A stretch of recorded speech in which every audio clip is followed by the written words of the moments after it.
Stop that. Stop that. Stop that. I hear him chat to the noise. Move too quick, can't stop for the talking. I hear him chat with the walking. Just too sharp with the prize. White girls let it tell me I'm awesome. Yeah, hot like fire on the pan. If you wanna touch my please use caution. Cold like 0 degrees. I'm out the cage, gotta let out the beast. Revolutionary, gotta let out the streets. Locked in a cage, I'ma let out the sheets. We came for one man, forget my peace. We take the west side, take on the east. I'ma put him in the cage, never let out the. I hear him chat to the noise. Move too quick, can't stop for the talking. I hear him chat with the prize. Man so tough, but man's keep walking. Yeah, just too sharp with the prize. White girls, let it tell me I'm awesome. Yeah, hot like fire on the pan. If you wanna touch my please use caution. Stop that. Stop that. Stop that. I'm not going to start in the obvious place. We'll get there in a second. But something happened before the show that I want to address because I was envious of what happened in the other room. I saw a door swing open, and I saw an entire room light up and react to news that they had received. I thought someone's, did Udonis Haslem walk in? What happened over there? And then big news was broken to me. And God, I am so jealous of Taylor, who got to deliver this huge news. Chris, what was the news that you guys received that made that entire room light up? It was baseball related. If we start there as a hint, like what could I say in the baseball realm that would get the room fired up? And I'll tell you, it's the Yankees getting rid of their beard policy. Wow. That's insane news. It's and huge. Worthy of We that all reaction. screamed. I think we did it. I think it was us. We were the tipping point. Tony, I think you're absolutely right. Our edition of Who Dat Is, the most recent one, where we couldn't get two of the most recent Yankee signings because Paul Goldschmidt looks Dominican all of a sudden when he's clean shaven. a Hall of Okay, Famer. okay. Guy's a Hall of Famer, and none of us knew him. Totally unrecognizable, clean shaven. So I'm glad that the Yankees, and look, America's already on the rebound. Nature is healing. The country is healing, at least in sports terms. George Steinbrenner is rolling over in his grave right now. Jess, do you have an official statement? This is worthy of an official statement from the New York Yankees. Yeah, it says statement from Yankees managing general partner Hal Steinbrenner. Alteration of Yankees facial hair policy. In recent weeks, I've spoken to a large number of former and current Yankees spanning several eras to elicit their perspectives on our longstanding facial hair and grooming policy, and I appreciate their earnest and varied feedback. These most recent conversations are an extension of ongoing internal dialogue that dates back several years. Ultimately, the final decision rests with me, and after great consideration, we will be amending our expectations to allow our players and uniform personnel to have well-groomed beards moving forward. It is the appropriate time to move beyond the familiar comfort of our former policy. Well-groomed beards. It took him a while to have this conversation, eh? It took them a while to just say, hey, you can grow a beard. Who That's a determines lot. what's well groomed? How many PR firms helped craft that? The dean of my Catholic school determines what is well-groomed. Someone or some company made at least $600,000 coming up with that statement. And I to still say. stumbled over hell for some reason. Man, this just teaches me change is possible. Yeah. I would have never thought that they would do this, and they did. Hooray us, hooray Yankees. This is great. This can only help the game. All right. So speaking of growing niche sports, let's talk about hockey last night. He's the best player in the world. You may want to mark him. That was ridiculous. Man. All right. So, look, headline, great for the sport. They gave us a week in February, a random week in February that we all really came together and argued about politics, and it was great. And we loved the game of hockey. The hockey was top-of-the-line stuff. You had a great game, deliver on all the hype and expectation. I'm sure this number is going to be massive. You lose in overtime, that's tough. I understand that. But how you lose in overtime really twists a knife a little bit because number 97 is Connor McDavid. Overrated. I think we can drop that for a little bit. Pretty big goal that he scored last night. He's the best player in the world. He's wide open in front of the net. He's wide open in front of the net, and that's number 34 that is supposed to be marking him, Austin Matthews, who in the group chat I saw was referred to as Austin Badthews, who did not have the greatest tournament. I know he set some people up, and defensively he played all right, but this is a huge, huge mistake from a Selke finalist, one of the top defending forwards in the league. You cannot do this. From Face-off dot, the face-off dot, top of the face-off circle to the bottom of the face-off circle. That's how much room that he had. It was a full like they were in Rhode Island. That's how wide open they were. It's not only Matthews skates away from McDavid in that defensive spot. He had 3 scoring chances minutes earlier. So Matthews had, on both ends of the ice, a chance to do what McDavid did in his first chance in overtime. He got the puck, and he stuck it home top corner. Maybe. I mean, I wasn't rooting against Team USA. I swear to God, I wasn't. However, when I heard, as I was falling asleep, I heard the game-winning goal call. I did do a yeah. When I heard Connor McDavid had scored, I did a and then I rolled over and fell asleep. Mike, Jordan Bennington, the start overtime. Yeah, he was incredible. Made 3 huge key saves. Went back to 2019. Yeah, he was incredible for them. But I think we all kind of had the Alonzo Mourning reaction to that goal, which is not the result we wanted, but certainly the result we deserved. What I don't balance of things. What I don't get though is we're gonna play this Marchand sound where he's kind of going at the Kachuk brothers for giving them bulletin board material. Before we play the Marchand sound, what did they guarantee victory? Like, what is he talking about here? Were they just, was it the fights at the first game? Like, I don't understand though. But he specifically says when you're running your mouth in the media. Like, what were their quotes? I'll address that because I know what he's talking about. Here's Brad Marchand, who I hate immensely. This guy sucks. He's a rat. But congrats to him. He gets to be the winner on the day. Let's hear what he had to say post game. Sometimes when you shoot your mouth off in the media, it bites you. You can do that during the season, but when you're playing best on best, it's different, and they got a little bit ahead of themselves. But they're great players, and there's not many guys in the league that play the way they do, and they're extremely effective. But when you start giving teams ammo, it can work against you as well. So the running the mouth, and the Kachuk brothers, they can run their mouth primarily on the ice. But what he's referring to is what happened after the United States beat Canada 4-1 in Montreal. They were asked about the fight, and they said that it came up in the group chat. And in the ensuing days, I think Brendan Hagel said, we don't have a group chat. And then Matthew Kachuk was asked about that while he was sitting next to his brother. He's like, I don't know what to tell you. Maybe they don't like each other. That's what he's referring to. That is repressed Canadian male emotion right there. For them to take such issue with the group chat thing is, I don't know, kind of weird to me, because then look at this, and credit to Canada, good banter from Trudeau on down. They deserve it. Look, we certainly deserve it. But do we have the still of Brendan Hagel's IG story? So a group chat big breaking news, a group chat has finally been formed.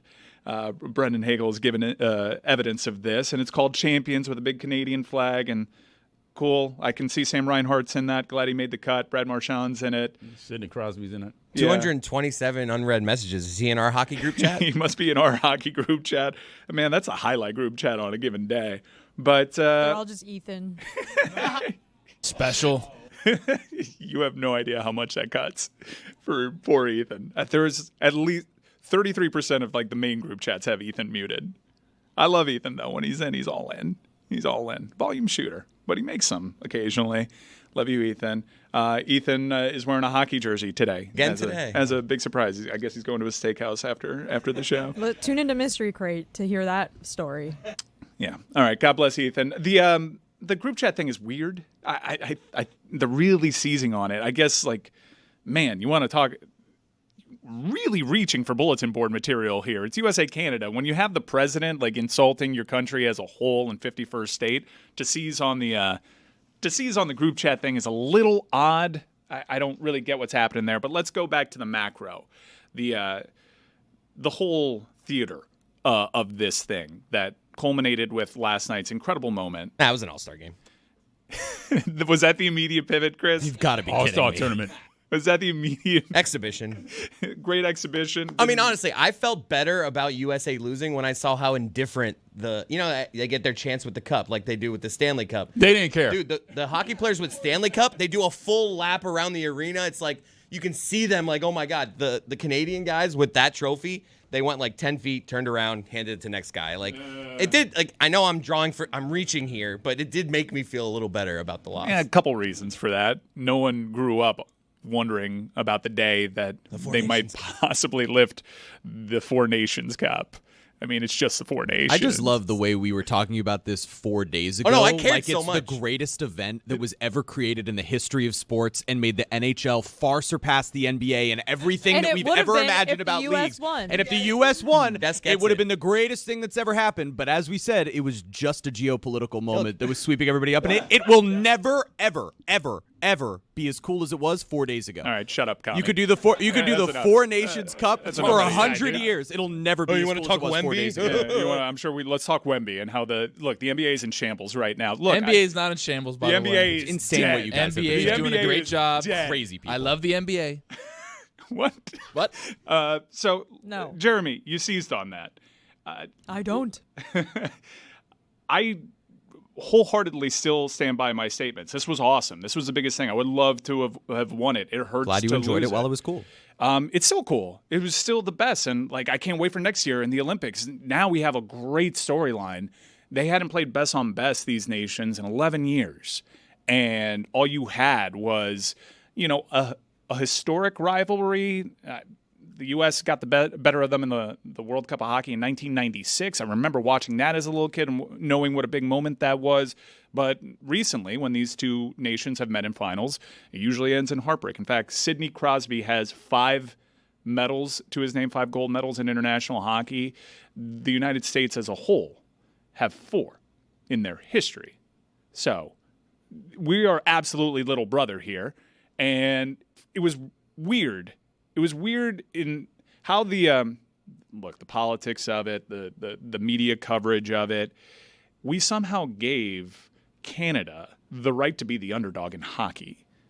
I mean, they at certain points in this tournament, they had Sidney Crosby, Connor McDavid, Nathan McKinnon, and Cale Makar on the ice. They are not the underdog. Like, if we're doing this in video games, their overall team score is higher than the overall team score of the United States. But the United States had the vibes. They had the attitude. They were hosting the final. This was a pick'em game when it came to betting lines, and most of the action was on the United States. But make no mistake about it, the United States is always going to be the underdog against Canada, and something weird happened, maybe politically, where that narrative switched, and you can't give the more talented team also the right to call themselves underdog. That's weird. Well, going into this tournament, I mean, their inspiration was Johnny Gaudreau, and his death and the memorial lies in him in this tournament. The fans overshadowed. The fans chanting Johnny Hockey was awesome. That was yesterday. awesome. It was a great moment. Like Ruzioni Ruzioni. coming out in the Johnny Gaudreau hockey sweater. Yeah, that got buried. That got buried by all this ridiculousness as it made Great it show. to the cable. No, I don't think anybody would agree with that. Oh, it's a great show. No, it's it good, is just that. background television. Ridiculousness? Just Terrible. put it on. In Always like on at the barbershop. 2010, maybe. Come on, it still I slaps. feel like we've How many we've already times? seen all of it. How many times did Canada have to have too many men on the ice before they were going to call it? The puck was too close to the bench. But they had it like there was multiple times where the announcers were like, "That could have been too many men." Yeah, it seemed pretty like the one penalty that I think they only called one penalty the Yeah, it entire was on the game. United It had to States. be like super obvious. You knew that the stripes weren't going to be. Yeah, it was calling any playoff penalties. rules in this one. Which I loved. Look, top of the line effort, great theater, great drama. The players caring. Matthew Tkachuk's probably not going to play for a few games for the Florida Panthers. It's insane that the players that were in this tournament have to turn around now and start playing for their clubs in 2 days, some tomorrow. Can we put back up the Canadian group chat? I'm wondering with all this group chat talk, if there's like USA players or Canadian players not in these group chats, and they're like, "What the hell?" Yeah, I'm hearing all there's got to about be a these group green phone. chats. There's got to be a green text. Like Swayman's like, "Why am I not in these group chats?" Yeah, I like the idea of there being like maybe Cale Makar in this group chat. Man, shout out to the NHL. They got this right, and it's not just the NHL. The players also have to show that they wanted to do this, and the players' union were a driving force. International hockey means a lot to these guys. And I know PK went viral drawing comparisons to the effort to the NBA and the NHL, but that's also one of the other storylines that was unfortunately bigger than the Johnny Gaudreau thing. And I understand the Johnny Gaudreau thing is for hockey puckheads that know the story. For me, that was prevalent throughout this tournament. It wasn't what was headlining cable news. We all know that. But it happening during this kind of weird inflection point for the NBA, as I want to get to the Wemby stuff now too, is really interesting because there were abuelitas that were watching this game last night. This was huge for the sport of hockey. I don't know if that's sustained momentum, but like I said, the Panthers play tomorrow. There's a lot of people that are going to identify with this, and it's really unfortunate that Matthew Tkachuk got hurt because he has shown time and time again on grand stages that he's willing to be the superstar. He's willing to be the face of hockey, and you would love to just keep that momentum going. But I cannot think about this NHL exhibition tournament, whatever you may call it, best on best though, and not think about the NBA. And the NBA had a crushing blow yesterday with the Victor Wembanyama news. And this is really serious. As Heat fans know that went through the Chris Bosh thing, like this is career in jeopardy type of stuff. Now, there have been reassurances that they think he's going to be fine. They caught it. It has not spread. They caught it in the shoulder.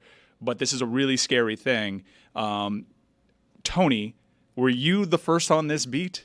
I had some information that was given to me that I kind of had seen the writing on the wall of like, hey, something's happening with Wemby. And Mike, you talk about the deep vein thrombosis thing. Obviously, Chris Bosh had that. But Brandon Ingram also had almost basically the same exact thing that Wemby had, which is a shoulder.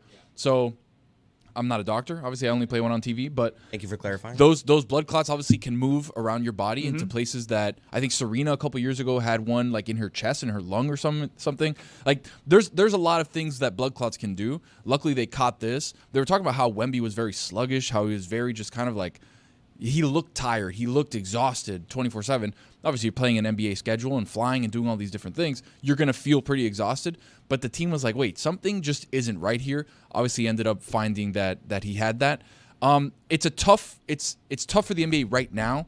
But the good thing is that in 6 months when the season starts again, he'll be back and ready to go. And I thought there was something interesting where Anthony Edwards, who is obviously bravado, who is face of the league in a sense, got asked during the All-Star game. I don't know if, Jeremy, you saw this. It was like, hey, are you ready to be the face of the league? Or is that your place? And he's like, nah, that's Wemby. Yeah. Like, Wemby's going to be the face of the league, not me. It is. I mentioned that this week on the show. The face of the NBA is Victor Wembanyama. And 48 hours later, he's out for the rest of the season.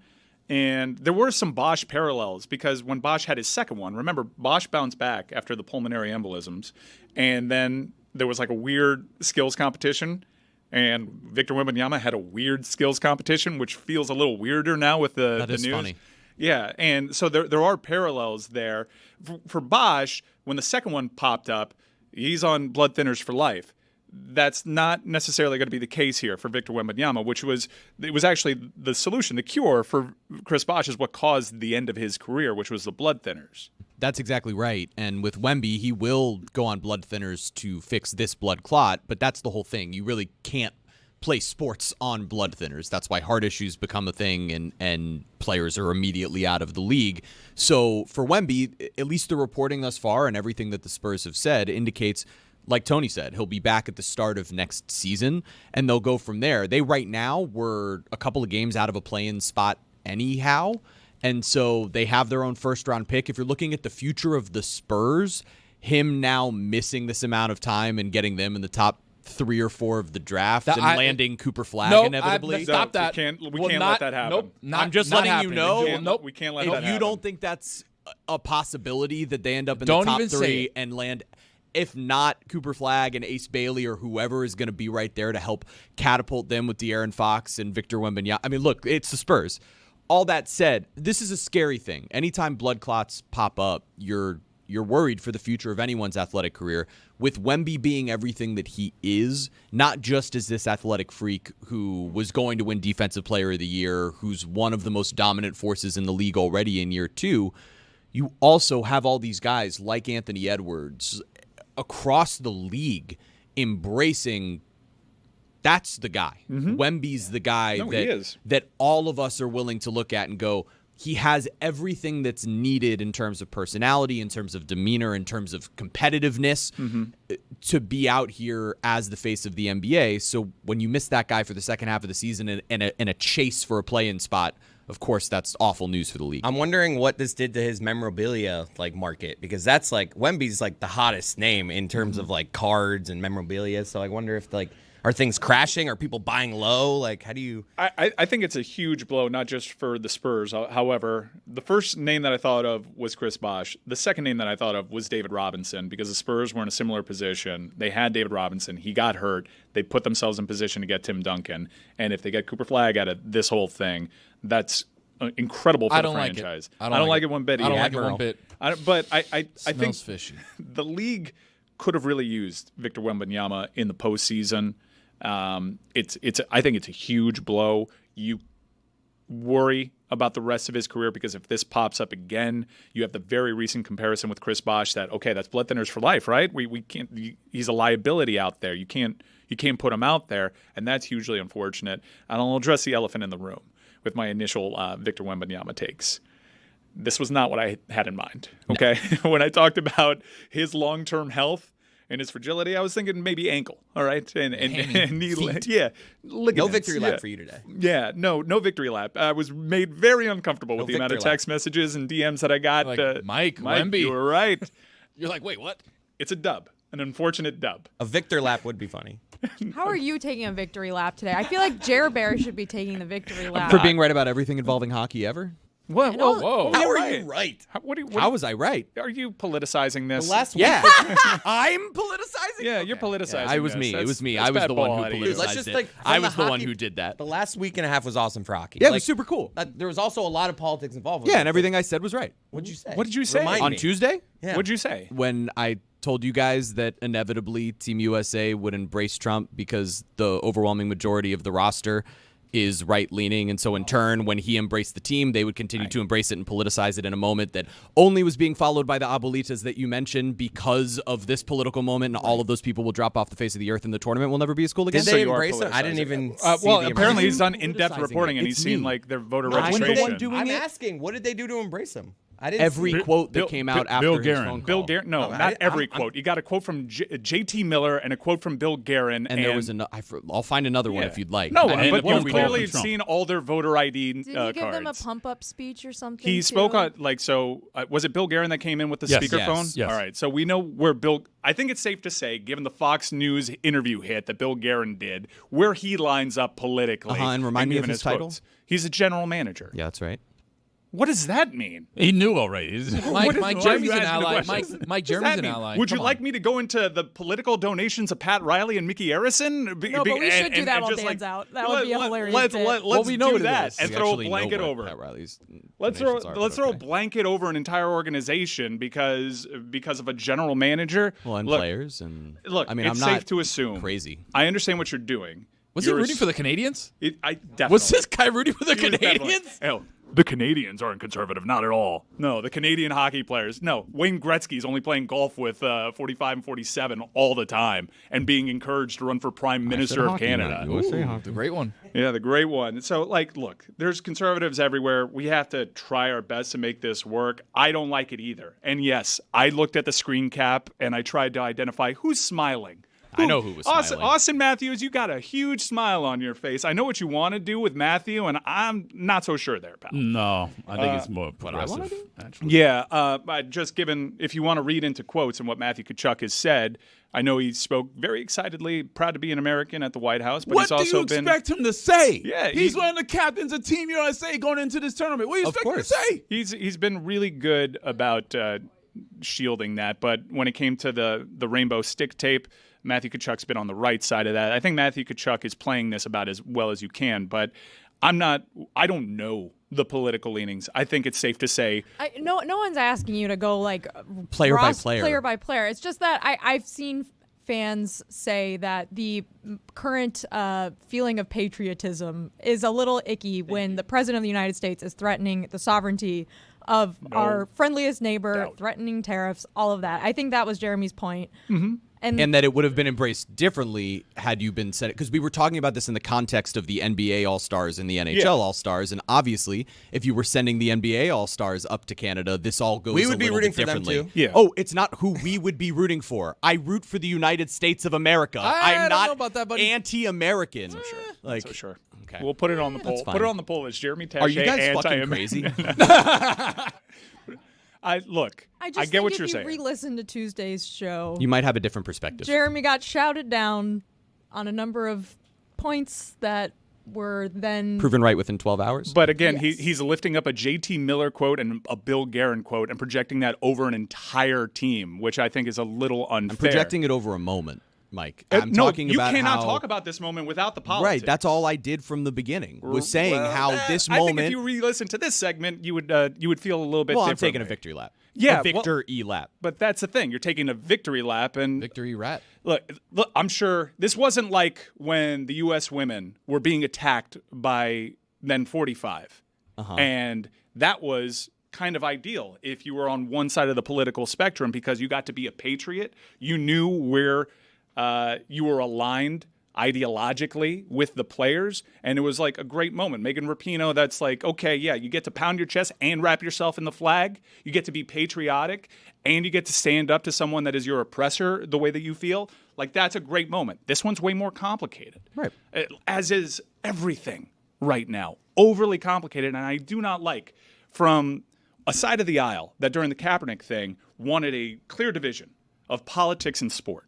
And now, like many people in the past, you have a leader that is using the avenue of sports to not just normalize some of this behavior. As Steve Bannon gives a very clear Nazi salute at a CPAC.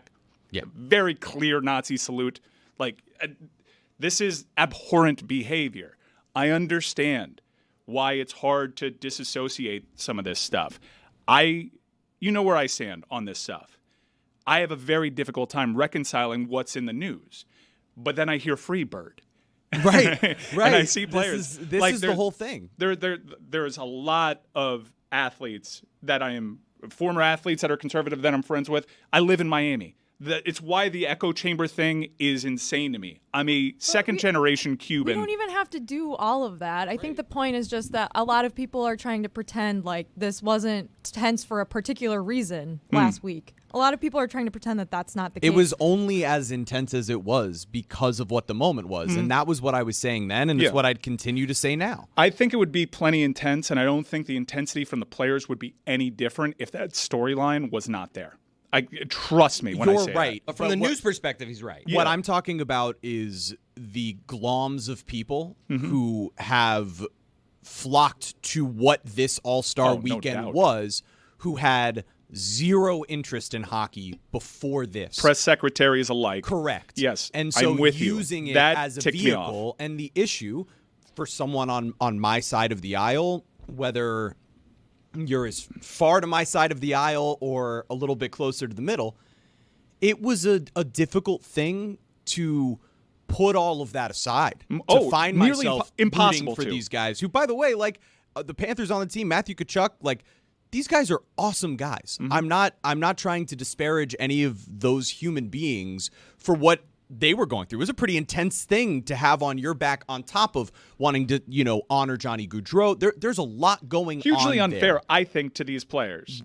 Right. Who and were so that kind of became the professional issue. and rolling with this. Yeah, they did what they could, but I mean, obviously, there's some bites that come out, and I'll see them. Anyone else will see them. You get frustrated, but you don't have a long, in-depth conversation with other players on the team who might not feel that way.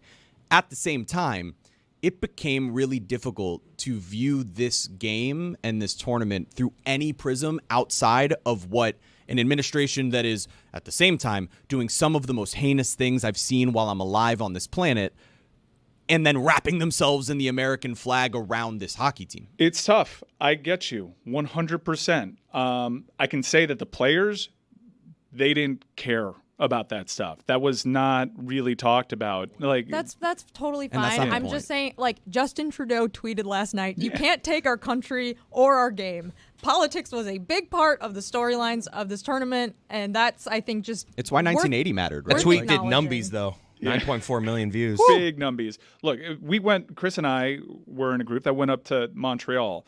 It would not have felt as tense were not for the political situation right now that the U.S. finds itself in, seemingly by its own doing. No, not seemingly, totally by its own doing. We've never, ever had an issue with Canada, and now all of a sudden a really friendly nation is booing our anthem straight to our face. Like, it's not It's not great. It's impossible to ignore. The players did their best in navigating this. Outside of maybe one wayward JT Miller thing that you could really read into, no one gave a quote that's like, man, damn, you really let me down there. So credit to them. Hockey players are pretty good that way.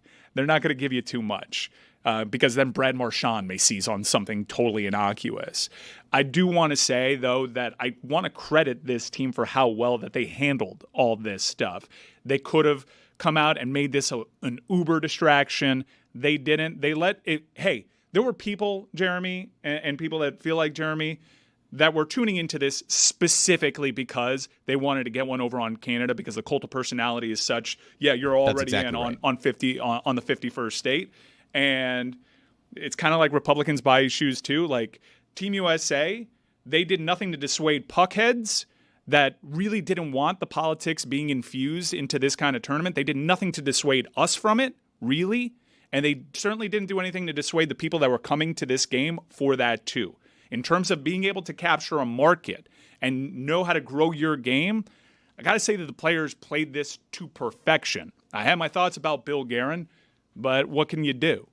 The other player quote that I had seen, I remembered seeing more, and it was Noah Hannafin who said, hopefully we can get the win tonight for our country and for Trump. Well, okay, that's Noah Hannafin, yeah. Well, there's two. There's two. Again, I'm not going to project over an entire team. I think it's safe to say, like, white, rich athletes in hockey, you can estimate, you can do your best to try to figure it out. I think you'd be shocked to know how many people on the Canada side are kind of. I know it's a progressive nation. Nobody would be shocked. I don't think anyone would be shocked. There you go. We know. Yes, we understand that people with a lot of money tend to skew more conservative. It's like when I'm watching the Masters, I'm like, I kind of. Do you think he might be lib? No, I'm kind of make my Tiger assumption. Woods was at the White House yesterday. Yeah, celebrating. Our social Black team History really put is Jeremy Taché anti-American on Twitter. Thank God. Taboclasion. Here's the thing. Do we need to have everybody that we watch in sports be on one side or the other? Like, does I it voted matter? yes. Thank you.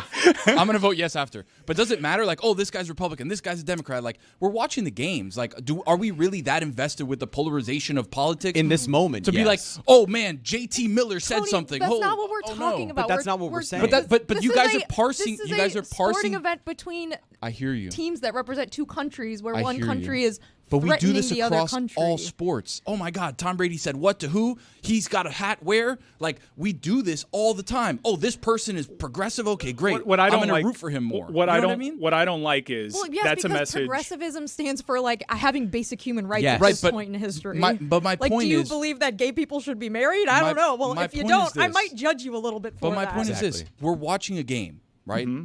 Let's just watch the game, right? It But doesn't they're have. not. But they're not allowing. And by there, I say conservatives because that was the message when Kaepernick was doing his thing. And it's very convenient to flip the script and just be like, "Hey, go ahead and deal with it." Okay, I'm dealing with it. I'm a UFC fan. I see a political rally at UFC New York. I see a victory lap. I see every winning fighter go over there and get congratulated by the president. It's kind of impossible at that point for me Right. to draw the line. Okay, when, but it especially when affects Dana you- White is fully endorsing. Okay, I understand that. But my point is, you can just kind of be like, are you upset at that? Or are you like, Yes. okay, like, whatever, it is what it is. I think you Yes, can be I am upset by disappointed that. by But disagreeing with every people's single politics. time and Like, I every think single- that's I okay. want to hear what Jess has to say. Yeah, There's plenty of players that I love watching who I'm incredibly disappointed by constantly, and I still love sports and I still watch sports all the time. I love football. I enjoy the shit out of it. I understand that a lot of my favorite players do not agree with me politically. It's tough. Sometimes there's a line that you draw and you decide I'm not going to watch that person anymore. That's every person's individual decision as a consumer of the sports that we watch, and it's obviously a very shitty and unique situation that this tournament came at this time where these two countries are in the most tense situation they've ever been before. really is in remarkable, history. the timing. And you can't ignore that. You just can't like a lot of people covering sports are being told by their bosses just to ignore all of that. But when the president of Canada is tweeting, you can't take our country after Canada wins, it's kind of tough to ignore that that's happening. it is pretty crazy how all of this aligned because the U.S. and Canada never had issues. As long as I've been alive, they've been friendly neighbors. As a hockey fan, it's been awesome to shit on Canada Awesome. my whole life and make fun of them for not winning any Stanley Cups in my lifetime, even though all of their players were the stars of the team that I liked that won several Stanley Cups. But that's besides the point. You had Kaner. But Taves. I mean, yeah, you had Kaner, but it's again, you have to do morally, I'm not really down with this guy, but go or the go Hawks. Right. Yeah. I mean, it's a great, there's tons of ethical decisions that you make watching sports and just living in the world every single day. And no one is saying you should change what sport you like because of whatever, Tony. You are welcome to like what you like and do what you do. However, I just think it's hard to ignore, and that if you feel sort of icky and yucky rooting for a team when this is going on in the background, I understand that. That's all I'm saying. Down the middle, Chris thinks this is an important conversation, and he's glad that we're having it. I'm super glad that we're having it. The discourse is fascinating because, all this stuff happened at a moment in time where the politics were impossible to ignore. From the national anthems. They're booing the national anthem. Why are they booing the national anthem? Well, they were booing it because the Canadian national anthem was so terrible. Well, I heard that too. But you have... Did we do that on purpose? That was the internet. They put a bad singer on purpose. Got him. They should have had Greg do his song. There was no outside framing. Like the Miracle on Ice, you kind of knew the story geopolitically. This one, you had bad faith politicians, bad faith aggregators doing what they could to manipulate a storyline that couldn't give a shit less about the sport. And while all that circus was going on, again, credit to the NHL, they leaned into the circus. They played it down the middle, not non-political when it came to their presentation. They would acknowledge it. The players, for the most part, overwhelmingly, didn't close any doors to people that were coming just for that, and they are legion. I think there's going to be a massive number. But the people that truly have a passion for the game, Roy, I feel like I can speak for you. This was an amazing experience. This was one of the best things, genuinely, one of the best things I've ever experienced around this sport. And that's not just because I went to some of the games. No, watching it on television. Yesterday was one of the iconic games in the sport's history. Yeah, I think it might actually grow the sport because a lot of demographics that don't usually watch actually watch for the intrigue. So I think it might grow. I can't believe that Yankee story. Actually, I wanted to get back on the topic because we've been trying to discuss back here, who is the Yankees player who benefits the most from being able to have their facial hair now. So Taylor put together a few photos for us of before and after shots of Yankees with and without facial hair. So here, the first one is Devin Williams. I'll take your word for it. Going to be difficult to beat that. Devin Williams? Just looks great with a beard. So good with a beard. So much better with a beard. That's not the same person. It's just flatly not. The eyes are closer together on the photo on the right. That's not the same person. You guys are trying to trick me. And then, of course, we have Paul Goldschmidt next, who, that's Paul Goldschmidt. Those are two different people. That's not fair. Looks thinner on the right, too. Yeah. And the salt and pepper is great. Yeah. So I love a salt and If pepper I see beard. the salt and pepper in a beard, I'm like, it's Paul Goldschmidt. Is that Gino? I think we have one more. Let's see what the next one is. Oh, wait a second. Oh, no. That can't be right. Mike Ryan plays for the Yankees? I'm really mad about this. Taylor might not be here next week. No. Or Ethan. Guaranteed.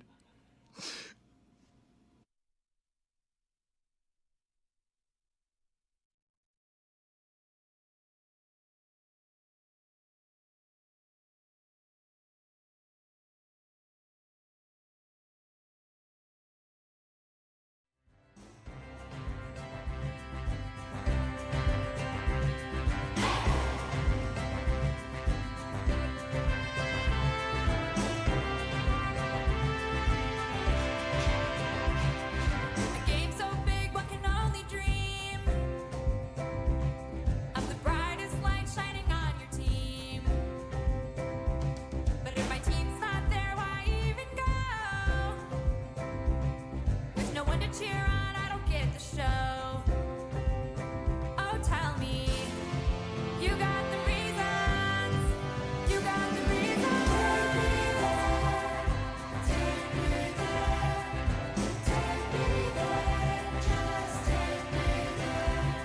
The Super Bowl, the Super Bowl, the Super Bowl, the Super Bowl, the Super Bowl, the Super Bowl, the Super Bowl, the Super Bowl. I hope you're starting to see the light. Regardless of who's in it, it's a spectacle. I think I'm starting to come around. Like, for instance, everybody wagering on a team. Chris Collinsworth sliding into your screen.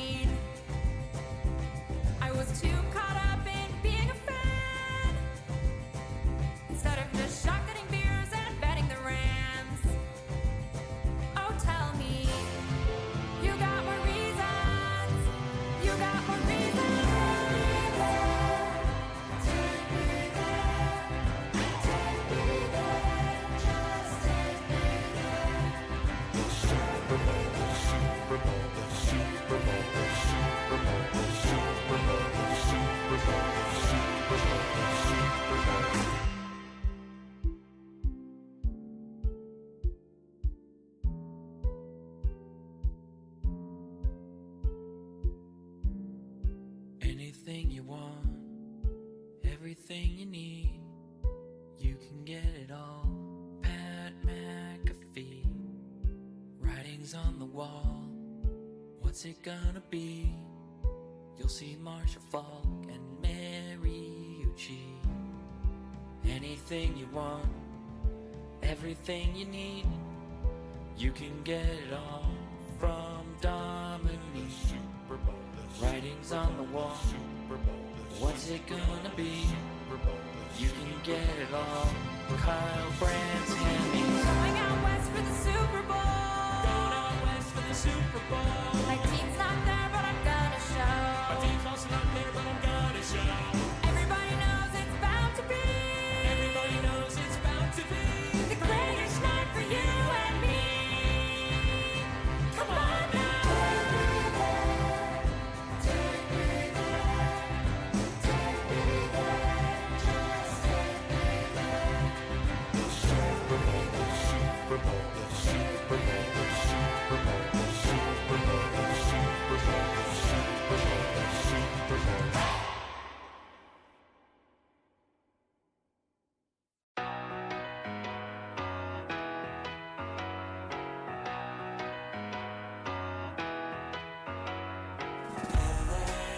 I'll spend all night out in Venice, then make castles in the sand. Santa Monica's calling, but I'm here to cover the Rams. I'll stay in and avoid chateaus. If I booze, then I'm on Skid Row. Just one drink to begin, not like that's a big sin. Just one beer, then we're gonna go to the Super Bowl.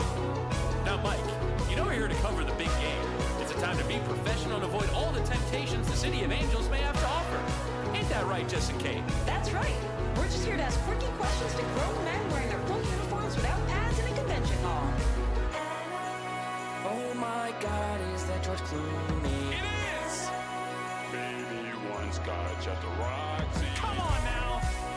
One shot at whiskey a go-go. There we go! Now we're drinking to unemployed temptations, but a job to do. Professionals with a drink or two. Just a thimble of gin, and then I'll be locked in. After gin, then we're gonna go to the Super Bowl. To the Super Bowl. Super Bowl. I mean, we have been locked up for a while. Yeah, there's no rule against covering the big game and enjoying La La Land. Wait a minute, it's the Walk of Fame. So much to see instead of the big game. And the traffic is bad on La Brea. So come on, join me in popping tequila. I'm just here to drink and find Lewis Hamilton. Hey, guys. Kyle Brandt. You gonna shotgun a beer or what? I don't feel so good. I am genuinely fucked up right now.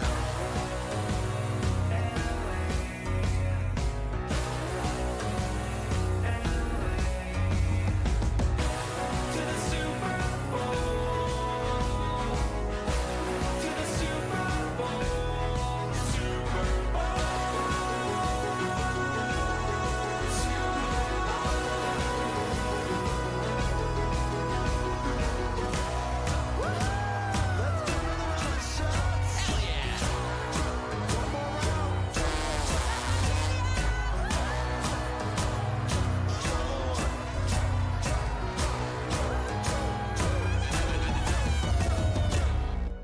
It's showtime, buddy!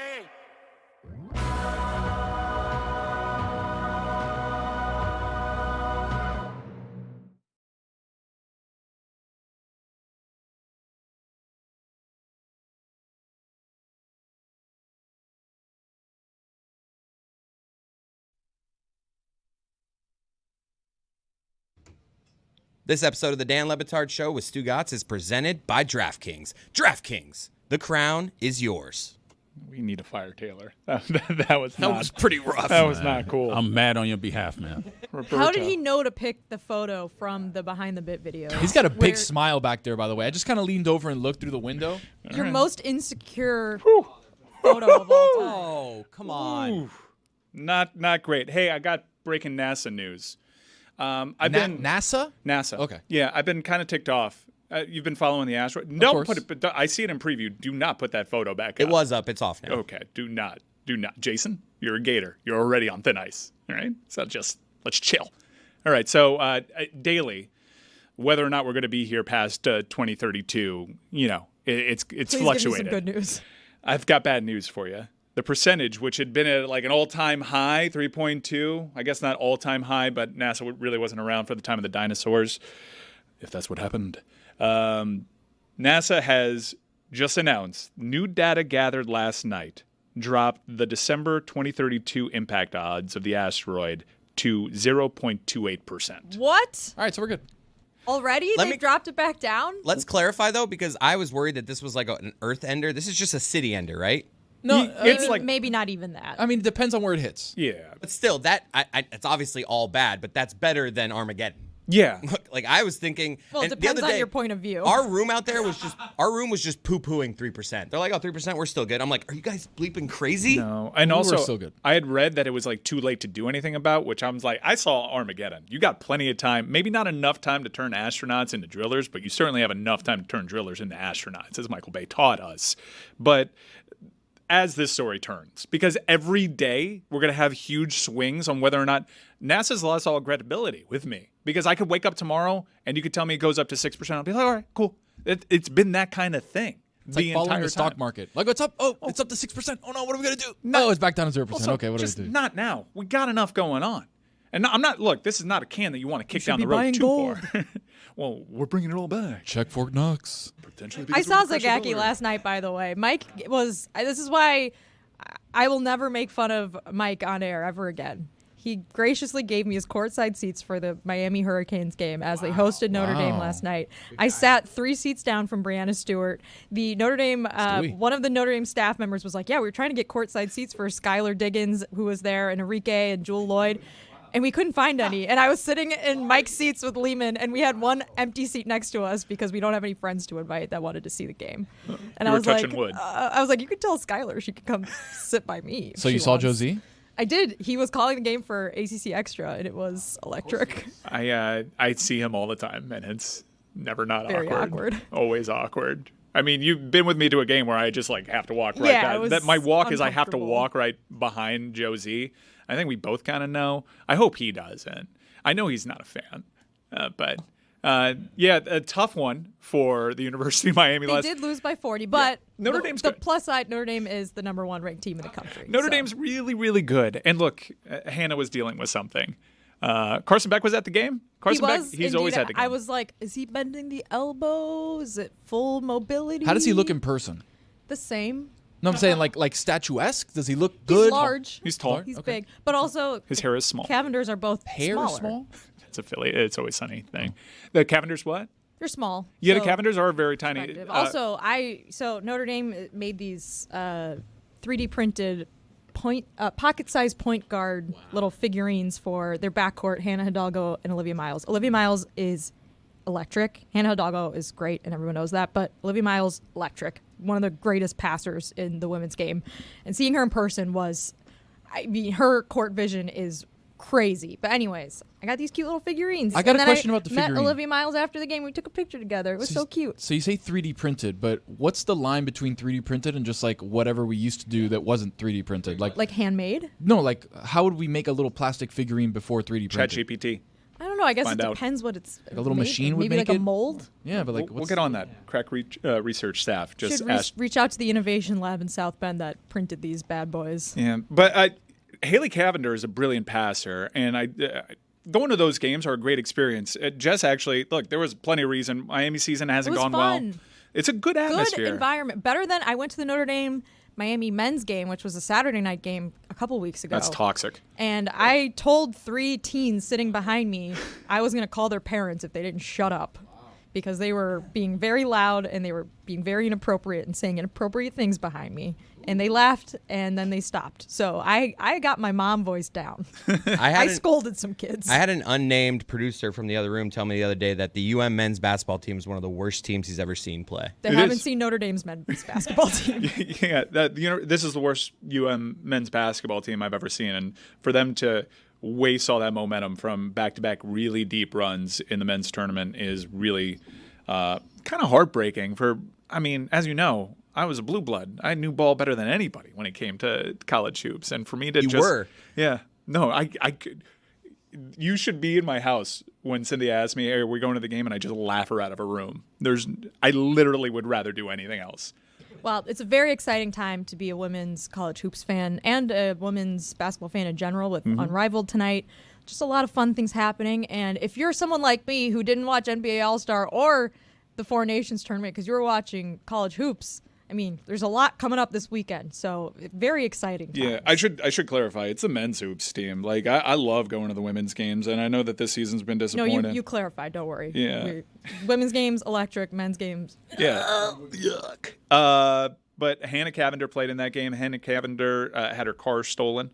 Carson Beck had two cars stolen. Have you read the details? This was a home invasion. While they were sleeping, the men went into their home and grabbed the keys, and that's how they stole all 3 cars. That is terrifying. It's hugely terrifying. Really, really unfortunate and scary situation. They caught the guy that did it, who confessed to it, and the entire plan. And they got their cars back? They got their cars back intact. Quite honestly, you can talk yourself and into that's why Stugotz isn't here today. That's why Stugotz isn't here today. Hugely, look, everyone was having to go at Miami. Move to Miami, see what happens. Look, I'm not going to issue the banter back like maybe stealing the car from a Georgia Bulldog's a public service. But, the case is closed. So everyone is good. Hey, did you know MLS is back this weekend? No? No one knew. Yes. It was back because Messi played in negative 19 degrees. That wasn't MLS. I was curious to know. That was not MLS. We did talk soccer yesterday. So you guys are aware that Messi played in a game that was below 0. The coldest game that he's ever. And that wasn't MLS. It was on FS2. And Tony made a great Tua joke. It was on FS2. FS2. And this was just the first leg. They're going to play Sporting Kansas City to win the CONCACAF Champions Cup, hopefully. But MLS is back this weekend. And look, most people did not know that Leo Messi was playing a game in Kansas City in sub-zero temperatures. MLS, not really part of the national conversation, even though it's coming back this week. I have a storyline that many people may not be aware of, okay? Here's a storyline that I think I'm breaking to everybody but maybe Jess, because I've texted Jess about this. There is a player on FC Cincinnati, Peter Mangione. Do we have a photo of this soccer player on FC Cincinnati? Certainly a familiar surname. That is because he is Luigi's cousin. Luigi's cousin plays for FC Cincinnati. And their kit sponsor, anybody want to guess the kit sponsor for FC Cincinnati? Oh, no. They have a insurance company? They have a healthcare provider. No as their kit sponsor. And I'm pretty sure no one knows about this. They do now. They do now. But look, if you've been waiting for the right moment to politicize MLS, here is your chance. Luigi's cousin plays for FC Cincinnati. Peter didn't get the eyebrows. He didn't. from the family tree, the genetics. I mean, few God few gave do. all of his eyebrows to Luigi. Yeah. Few do. So they are great brows. That wraps up our MLS preview. Good coverage. It's great coverage. So what the hell was the game that Messi played in if it wasn't MLS? What was it? Can somebody tell me what it was? It's a CONCACAF Champions Cup. Oh, of course, yes. Yeah. But I'm not exactly sure. So I know what CONCACAF is. It's but Tony definitely it's CONCACAF. It's different from MLS Cup, which is different from another Leagues Cup. Leagues Cup, right, which is also part of the MLS, I think. So I'm assuming Inter Miami qualified for the CONCACAF Champions Cup because they won the Supporter Shield. No. Well, Shield. They won the Supporter Shield because they had Messi, no doubt. So that gets them there. Man, I could not tell you who won MLS last year. I'm just drawing a blank here, and I like the sport. I follow it occasionally. Feels like an Atlanta United year. Wasn't it Los Angeles, the Galaxy? No, Yeah, that feels right. Was it LA versus LA in the final? Well, no, it was LA versus New York City. This is electric content. I think it was. Yeah, well, either way, Sporting Kansas City somehow got the other spot, and they lost the first leg in sub-zero yes, the Galaxy temperatures. won. Can someone find out how Sporting Kansas City made this thing? This is an electric. I'm seeing that the LA Galaxy beat the New York Red Bulls in the MLS Championship 2024. All right, so it was an NYCFC, which is who Inter Miami start this season off against. Fan with, folks. I mean, I've been. It's only through so the much we ringer. could do. Yeah, I've been through the ringer. I've been on a mission to watch every Oscar-nominated film before the Academy Awards next weekend, and Who do you have left? 5 deep. I have a lot left. I watched 5 out of the 12-ish that I have on my list. I'm debating next if I should watch the Timothée Chalamet Bob Dylan biopic, or if I should watch Wicked, which I still haven't seen, which I heard is amazing. The problem is a lot of these movies are plus 2 hours long. It's just a big time commitment, and it's hard. I want to crush 3 in a day, and that's my whole day. What have you seen already? I've seen Anora, which I really enjoyed. I saw Emilia Perez, which was a baffling film. I've seen Say that again. Conclave, which I also really enjoyed, and Poignant. A Real Pain, which I also enjoyed with Kieran Culkin. I didn't like A Real Pain. Really? Why not? Because I thought. I understand why he's getting all the fanfare, and it kind of feels like, a bunch of movie people are watching Kieran Culkin for the first time, because he's playing a similar character to Roman Roy, because I've heard people say that. Yeah, he's just playing a kind of a shithead little brother. Yeah, character. there doesn't for me. There doesn't. I understand. There's an audience for it, and I'm sure there are connection points for a ton of people in that I didn't have I did really like. I actually, you're right. I think his character was good, and I think there was enough depth that I don't think it was that similar to Succession, but I could see where you're coming from. It wasn't the plot wasn't, there wasn't any action. It's just a travelogue through Poland with the two cousins as they're trying to grapple with their pain and suffering, but also their ancestral pain and suffering. I thought it was well done. No It was doubt. definitely a big moment for Indiana University, because Jesse Eisenberg wore in Indiana had the entire film. But I liked it. I liked it more than The Substance, Mike, which I know is your favorite. I like The Substance more because of the audacity of it. Since I didn't have the connection points to A Real Pain, I went specifically for what I heard was a great Kieran Culkin performance, and I saw just Kieran Culkin. I wasn't blown away by the performance. He does a solid job. So without the connection points, it didn't do much for me. I understand why people don't like The Substance, by the way. And I think you and I were talking about some of there's a plot hole. There's okay, this is not really a spoiler, but if you haven't seen The Substance and you don't want to know anything about it, skip ahead 30 seconds. But the premise of The Substance is that Demi Moore takes this substance. She's an aging fitness A-list celebrity star in Hollywood, and she takes the substance to be younger, but a younger body hatches out of her body, and then every 7 days they switch back. So the younger body is unconscious, and then Demi Moore is out in the world, and then there's some twists and turns later in the movie. But my question is, there's a younger body that is out in the world while Demi Moore's passed out in her bathroom, but Demi Moore and the younger body, they're technically supposed to be the same entity. You are one. The whole thing is you are one. But they have different consciousnesses, because Demi Moore doesn't remember what the younger body is doing, or experience being in the younger body, and the younger person doesn't have the experience of Demi Moore when she's awake. It's very confusing. I'm what is the... Maybe skip 45 seconds. What is the appeal, if you're Demi Moore, of taking the substance if you are still in the same body and you don't get to be You don't the get to younger actually version? enjoy it. Yeah. Right? Yeah.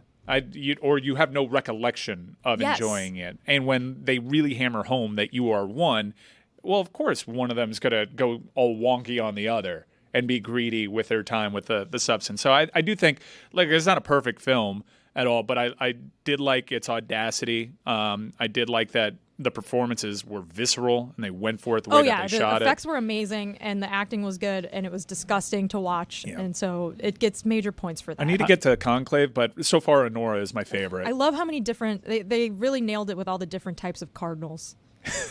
They really hammered home the message about beauty in Hollywood and The Substance. I mean, and sexism. And no sexism. Doubt. No. Dennis Quaid. Oh, Dennis Quaid was disgusting. Mm-hmm. Which is foul foul-mouthed man. Job well done. Gross. Eating shrimp. The Made me close-up. nauseous. While we're catching up on Jess's movies she's watched, let me catch you up on the Venmo bucket presented by Venmo. A light week for the fines, honestly. Only Dan was fined yesterday $1 for a mistake. $1? We're going to have to step this up next week. And my dad had to do something earlier this week that was finable. But one fine this week from the Venmo fine bucket, $1 for Dan making a mistake. Zach Martin retired yesterday. I know, so sad. He's just 34 years old. I guess we're not really allowed to be shocked by retirements in the NFL all that much. Aaron Donald retired, although we had been able to brace for Aaron Donald because there was that chatter there. Zach Martin really shocked me. Jess, he's a member, legend. a the Notre Dame greatest legend. guard of all time. Notre Dame legend. Yeah, definitely a Notre Dame legend. And I know he's gone through some injury, but this surprised me. Should I have been surprised? I don't know.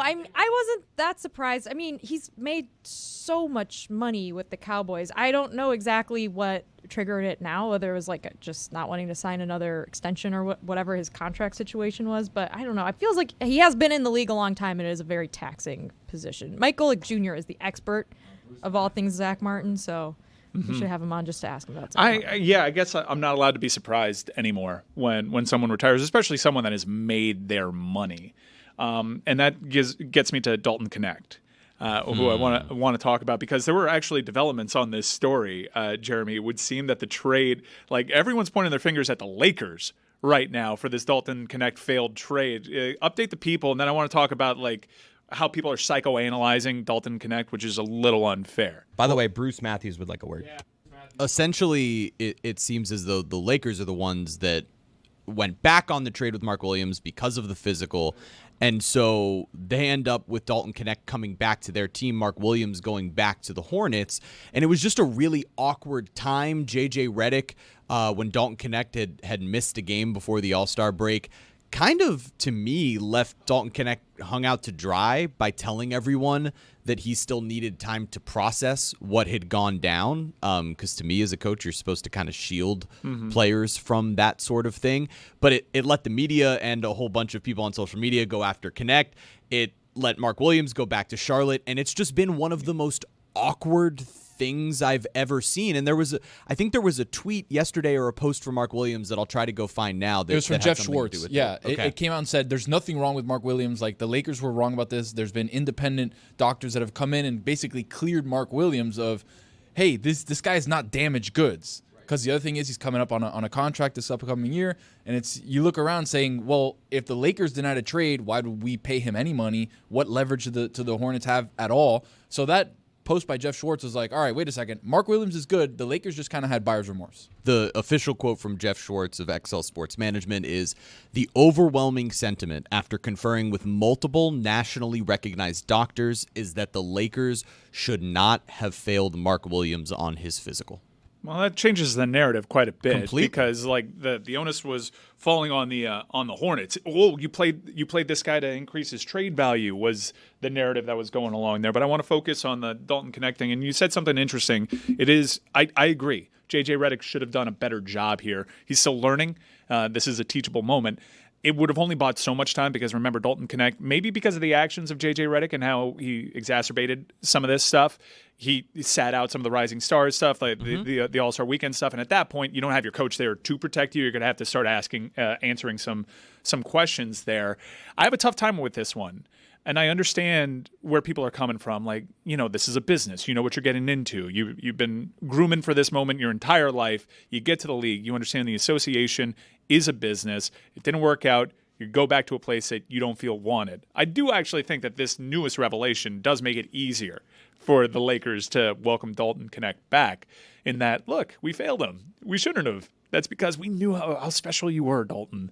Man, that's a hell of a spin. Look, it's like you got to if we make traded the most of it. Stugotz to like FS1 and then he failed a physical and we were like, oh, come back. Yeah. Man, we had immediate regret. So look, it's clandestine that you are coming back. Dalton Connect, I'm willing to. I don't think I've ever seen a situation quite like this before, so I understand there's no playbook for it. I also, the way that I've been kind of processing it, and before, I don't have a take on this. Where I've settled is he hasn't made his money yet. So the spoiled athlete trope that you hear, like, go out there and understand the business, like, he hasn't made his money in this league yet. So I don't think that's necessarily, we're dealing with a very human thing. I think because it's framed in sports, everyone feels like they can disassociate how awkward that must be as someone that has previously walked into a building where he knew with full certainty that he wasn't necessarily welcome there or wanted there at that time. I understand how difficult it is to go about your job and to try to maintain a level of professionalism that then again you are contracted to actually play. I don't know how much he's participating in some of the other stuff though. I'm sure there'll be a big investigative piece on it, and hopefully it comes out on the other side. But I'm willing to not rush to judgment here. But I do hear a lazy trope on social media when it comes to spoiled athletes, and I don't think that applies here. He's not this multi-millionaire. Well, especially because his story is so interesting, right? He was a guy who played junior college basketball and then transferred 2 more times before ending up at Tennessee, and then a first-round pick who had moments. He hit 9 threes in a game for the Lakers. During the summer league, he was like white boy of the month for the NBA, where everybody was obsessed with him. And oh my God, look at this dude hitting threes in the Lakers. Yeah, he was supposed to be the steal of the draft after the draft had happened. Everybody's upset that they passed on him. He's going to be the spectacular player. And then a little bit of struggle as a rookie, and then all of a sudden you're shipped to a team in Charlotte that's one of the worst teams in the league. You had just been playing alongside LeBron James and Anthony Davis. Like, it's a strange thing to happen to a young 20-something, and he's not someone who has been through the business in the same way. He's not even the type of guy who we're going to start seeing who dealt with NIL in college and so saw some of what the business was like. This is basically Duncan Robinson, but if Duncan had climbed so much at Michigan to be able to also be a first-round pick. So it was the coolest story, and the Lakers had embraced him, and then all of a sudden he's discarded. I can understand how he would want to kind of take a moment and take a beat before returning to the team. I've been told that Tony has a hot take that's too hot for this room. So, Tony, we prepared a place where you can formulate this hot take and unleash it on the better nation. not be with our Bryles. It's not. Okay. It's not. Okay, but we are sending you away to a sauna, I believe. I love the sauna. So you can deliver this take. Oh, I'm jealous. Yeah. Sorry, suckers. Love a sauna. Mm-hmm. This better be the hottest take I've ever heard in my life. It better be. And it better be focused on the NBA because we as I've already said. I know you haven't been watching, so I want to get you up to speed with something that you may hear at first and be like, well, yeah, of course. But then I'm going to give you some extra stuff, a little extra heat. Okay. Thank you. All right. Well, let's Just get over making there. sure. I want to inject the storylines now in the NBA because, as I've stated, sports in shambles. Just lost the face of the league. Has a terrible All-Star game. Miami Heat are crap. You could have started with that one. The Miami Heat the rest are crap? trickle out after that. No doubt, and I will readily admit this. It's awfully convenient for me to say the NBA is in shambles when my team is no good. I know. Yes, I'll wear it. My investment in this league was my team being good as the sport itself got less appealing to watch for me. And when the team started going about the regular season a certain way, I responded in kind. And then it was very disheartening to know that I knew better about the direction of the franchise than the franchise did. And so that's where I'm at. And then I start seeing all the other flaws. If I'm not invested to watch my own team, I'm certainly not invested to watch other people not care about their sport. So that's where I'm at with it. And hopefully there's peaks and valleys. Baseball kind of figured something out. I watched that World Series. Granted, it was New York versus LA. But look, Yankees, we got groomed beards now. We Still can't believe that. We did stuff to the shift. The games are moving faster. And the NFL a couple years ago was at the same point. The sport wasn't as watchable. They had to change the rules. You had the Kaepernick stuff. There was politics. Everybody was just exhausted. You had people saying the UFC is going to be bigger than the NFL. The NBA is going to be bigger than the NFL. And the NFL kind of figured all that stuff out. So I think that the NBA is at one of those points where they need to bring it in tight, do what's best for business, and change something.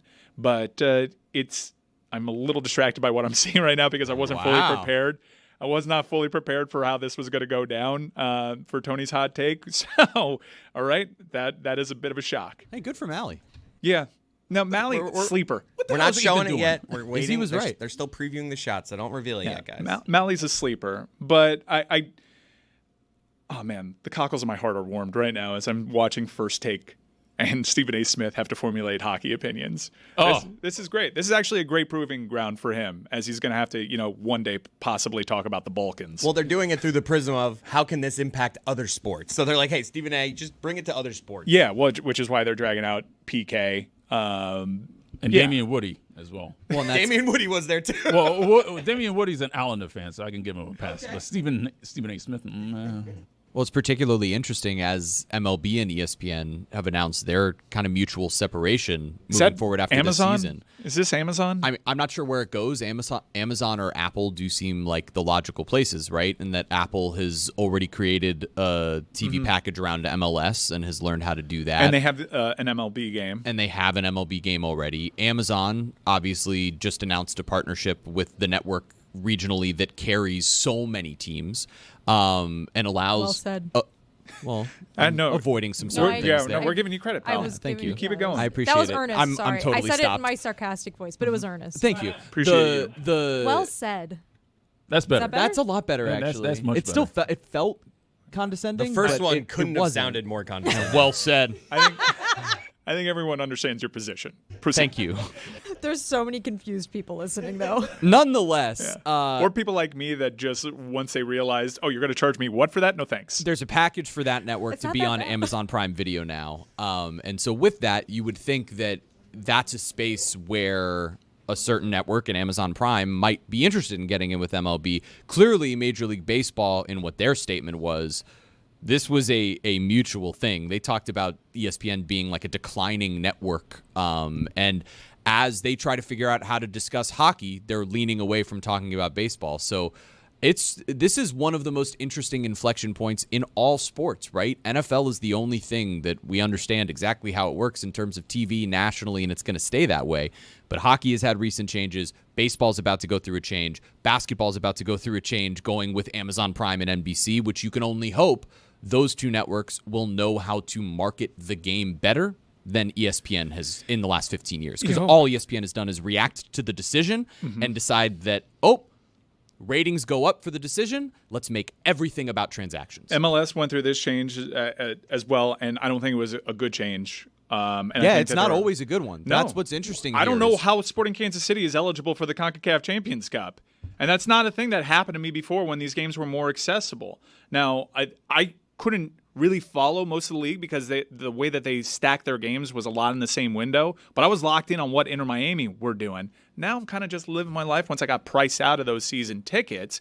And I got to tell you, like, there is an accessibility factor. 100%. That's why the NFL is the NFL, right? You're getting it on CBS, on Fox. You're getting it nationally televised on broadcast television where, Dan brought up yesterday or maybe several days ago that the Heat's ratings are down 56%. Well, a lot of that has to do with fans who no longer are able to access the games via whatever their cable subscription might be and don't want to pay for whatever the monthly subscription is, and in turn have been priced out regionally, and the Panthers are no longer on that network. So if you're a Panthers fan, you're watching via a different means. We're not factoring in all of those things. So that is a key one because that's a huge one. There are because plenty of Panthers and Heat fans who were watching Heat games as a result of the fact that they felt they needed to watch every Panthers game. And some, obviously, at a time that would have worked vice versa as well. But when you have the Panthers kind of holding things up, there's some people there, there's some people with cable networks. So these things are shifting in a way that's really fascinating right now. And the next 5 or so years for several of these different leagues are going to show us who is the second league after the NFL. Well, I thought it was going to be the NBA. Globally, it still is, and it probably will be. Yeah, well, I mean, if we look globally, like the NFL isn't even first. It's soccer, of course. We're talking in the United States, which is so strange that soccer because we're not anti-American can't make a dent here, despite loads of investment. But the NBA, because of its global reach, because of the fact that its best players are international, you would think that that isn't really a good spot. But here in home base, where the sport was invented, it's at a troubling time right now in its history. But I think Tony is here to rescue the sport somehow by pushing a topic that can be talked about on cable television and promote big games. So, Tony, we now have you in the sauna. Hey, Mally, congratulations, pal. That's a good job by you. You can tell a lot by who decided to go with the towel around the waist and the towels over the shoulders. But, Tony, what is your hot take that we sent you to a sauna for? Well, me and the boys are here in the sauna just hanging out. We got Mike. We got Mally obviously here flexing, doing his thing. We've got Ethan who's it's a lot of sweat here. Ethan in a jersey for some reason inside the sauna. Just never stops wearing a hockey jersey. A lot of jersey there for the kid. All right, Mike, you haven't been paying attention to the NBA, but I want to tell you this, okay? Mm-hmm.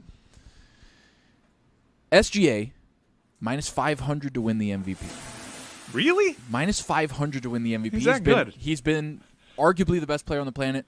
And the reason why I am going to make this a hot take is because I don't think he should win the MVP. Shai Gilgeous-Alexander, or Shane Gilgeous-Alexander, as Dan likes to call him, should not win the MVP. The MVP should go to Nikola Jokic. Now, I know what you're going to tell me, Mike. I know you're not watching the NBA.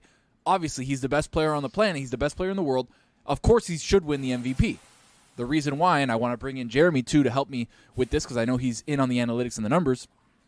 Jokic, when he's on the floor, a lot of sweat in this sauna. It's more of a steam room than Man, I can't stop looking at Mally. I haven't heard a word that Tony said right now. I'm just looking at the top 4 abs of Mally. All right, so Jokic, don't touch me, Mally. Jokic is the best player on the planet, and his offensive rating when him and the Nuggets are on the floor together, when he's on the floor, is one of the greatest of all time. Right, the best net offensive rating were the Celtics of last year. When Jokic is on the floor with the Nuggets, they are the best team offensively, maybe ever. Okay, when he's off the floor, they are as good as. Here you go, Mally. Yeah, use that, buddy. But watch out, though. Here you go. Thank you. Okay, when Jokic is off the floor, they are basically the equivalent of the 2015-2016 Philadelphia 76ers, who were obviously the tank teams, who were terrible. So Jokic, even though he's won 3 out of 4 MVPs, man, it's a lot of sweat. Even though it is hot. It's getting hot in here, pal. Ethan, why don't you take off that sweater? There you go. Ethan's going to take it off now. Here we go. Do you think he's got another shirt underneath? Do you think Okay. Mally shaves his chest? Do you shave your chest, Mally? Oh, hell yeah, Ethan. Yeah, he does. That's He does. more my He just speed. answered it. I'm more Ethan speed. Hell yeah, buddy. Oh, a little chest hair on the boy. Okay, so with that, Nikola Jokic should win a 4th MVP in the last 5 years because he is literally the greatest player on the planet. And if you take him off the Nuggets, they are terrible. They are the worst team, maybe in the last decade, of offensive rating. Jeremy, can you back me up on these claims? Yeah, I mean, their disparity when he's on the floor versus off the floor is dramatic. And they're the number 2 seed in the Western Conference, a Western Conference that has been unbelievably competitive. Now, the one thing, Tony, to Shai's advantage would be that they are running away with the Western Conference, and he has been so efficient and so dominant. But the Nuggets are not a team with a great supporting cast around Jokic, and it's proven in the numbers you're talking about. I back in November, we were talking about this, and I brought up that when he was on the floor, they had the greatest offensive rating of all time. In history. And when he was off the floor, they had one of the worst offensive ratings you would ever get over a full season. That's the disparity of when he's there. He's such a singularly dominant force. And when you're talking, like we've spoken about on this show before, about value, there's nothing more valuable than someone who literally makes you one of the best teams ever when he's on the floor and one of the worst teams ever when he's off of it. That's the steam you hear, by the way. Yeah, I was someone trying to was figure using out the what that bathroom. was. Yeah, I didn't know if it was a flush. He's making it hotter in there. I didn't know if it was a dookie bomb. I didn't know what happened there. The sounds of a Dookie sauna. You would think like a from this dookie bomb, bit right? that Finland won the 4 Nations Cup. You would think that. Let me remind the people first, though, to enhance your physical and mental wellness routines with Redwood Outdoors. Take advantage of your special savings today. Visit redwoodoutdoors.com and use code Dan to save $175. So just to be clear, we did the sponsored segment for a hot take, and the hot take was the best player in the world should win the MVP. Yes. Yes. Theoretically, yes, which is why it's a hot take, right? You go full circle on, well, he's the best player in the world. Like, why? Obviously, he should win the MVP, but then there's somebody who's got more. Damn it. Mally's just sweating all over the place. Mike, you want to come in here and switch places with me so you can be next to Mally? Mally can come into this studio. I'll tell you that right now. Oh, wow. What's going on under that tab? Yeah, I feel bad for the podcast audience because the only reward for this segment seems to be the visual component, and Mally has won it. This is a star-making turn. Mike, you have an ab now. Why aren't you? I have two. I think I have two now. Thank you for the shout out. I told you I would give your abs a shout out for the courtside. That was just for the seats. close friends, but they wouldn't know that because Taylor had to pick that photo earlier in the show. So, all right, Tony, come back in here because I want to talk UFC with you as we try to depoliticize sports for a moment. I'd like to talk about UFC Miami. You can feel free to wear your same wardrobe.